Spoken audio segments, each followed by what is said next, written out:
and she's currently the Chair of Education on the board of the Centre for Inquiry Canada. She's a semi-retired electrical engineer with a long-standing interest in biology.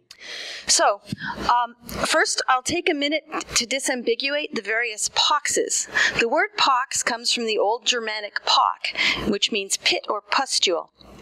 And we have the Great Pox, which is also known as French pox or Spanish pox or simply the pox. And that all refers to the disease that we now call syphilis.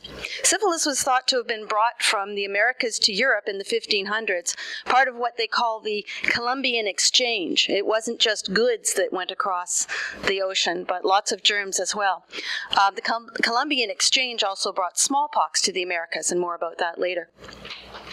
So syphilis is a bacterial infection caused by the spirochete Treponema pallidum, and the pre-antibiotic death rate for that was about 60%, although people generally lived for years or even decades after they contracted the disease, which of course helped to spread it.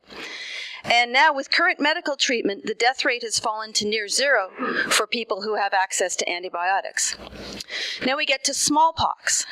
And smallpox is caused by a virus called variola, and that's perhaps the nastiest of the poxes. It's got a 30% death rate for the common ordinary form, and there's another flat or hemorrhagic form that has pretty much 100% death rate. It acts relatively quickly, about 4 to 6 weeks from exposure to conclusion, either by death or recovery, and it does grant lifetime immunity.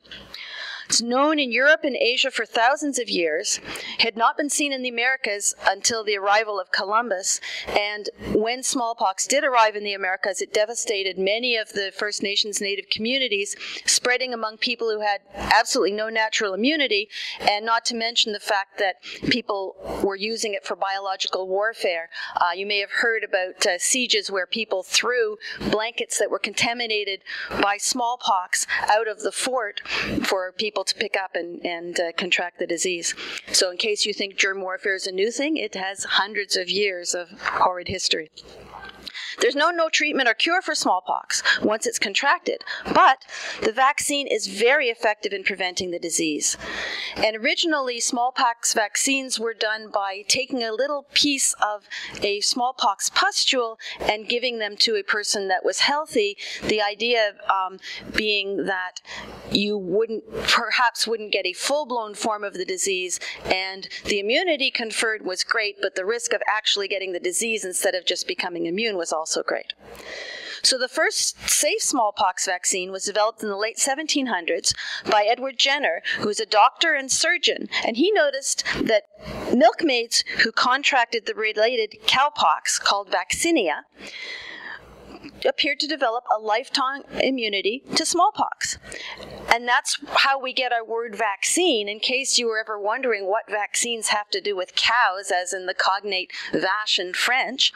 It's because the vaccination, the inoculation for smallpox came from cowpox. Until 1972, smallpox vaccines were routinely given to infants, with booster shots for children and teens. But in 1977, smallpox was declared eradicated from the world as a triumph of modern medicine. Now, in addition to cowpox, there's a bunch of related pox viruses that do affect non-human animals. That includes camelpox, monkeypox, and there's also one called fowlpox, not to be confused with chickenpox, which I'll get to next, finally getting to the actual topic of the talk. Chickenpox is caused by the varicella zoster virus, and varicella zoster is a member of the herpes family. It's highly contagious, and it's usually contracted by children. It causes a relatively mild disease for people who are not immunocompromised.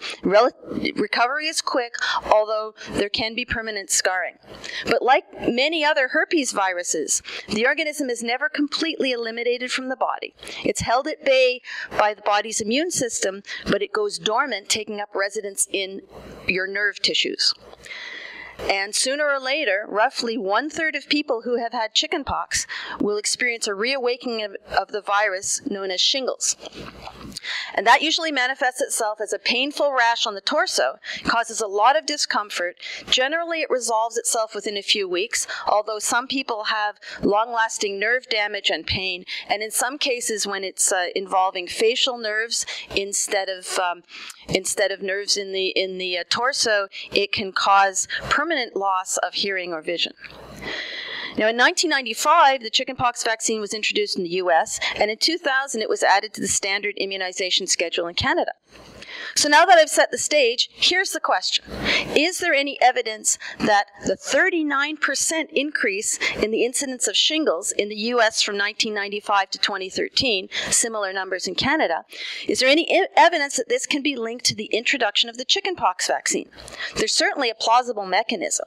It's been postulated that being re-exposed to chickenpox can sufficiently challenge one's immune system to prevent the eruption of shingles. But as more kids are being immunized against chickenpox, this is less likely to happen. So far, though, the results are inconclusive. Some analyses have concluded that the connection exists, and others have said that the data does not support the conclusion. Of course, anti-vaxxers are gleefully pointing to the increase in the incidence of shingles as evidence of how evil vaccines are in general. But here's the thing. Even if, as one scientific paper concludes, the increasing use of the chickenpox vaccine means that people are getting shingles younger, this is a transient effect. It affects people who are too old to have got the chickenpox vaccine, but have contracted chickenpox as children. If you didn't get chickenpox, you never get shingles. So those anti-vax parents who are sending their kids to pox parties or sharing around the pox pops are taking the risk that their kids or those exposed to them are part of the 1 in 400 who get hospitalized for complications from chickenpox, or the 1% of those 1 in 400 who actually die from the complications. And of course, they're subjecting those kids to a 1 in 3 lifetime chance of getting shingles. But at least it's natural. Oh, okay, so we have no time for questions? No. Okay, fine. But feel free to accost Seanna at the break. Yes, feel free to accost me at the break, and I have stickers that say, vaccines cause optimism.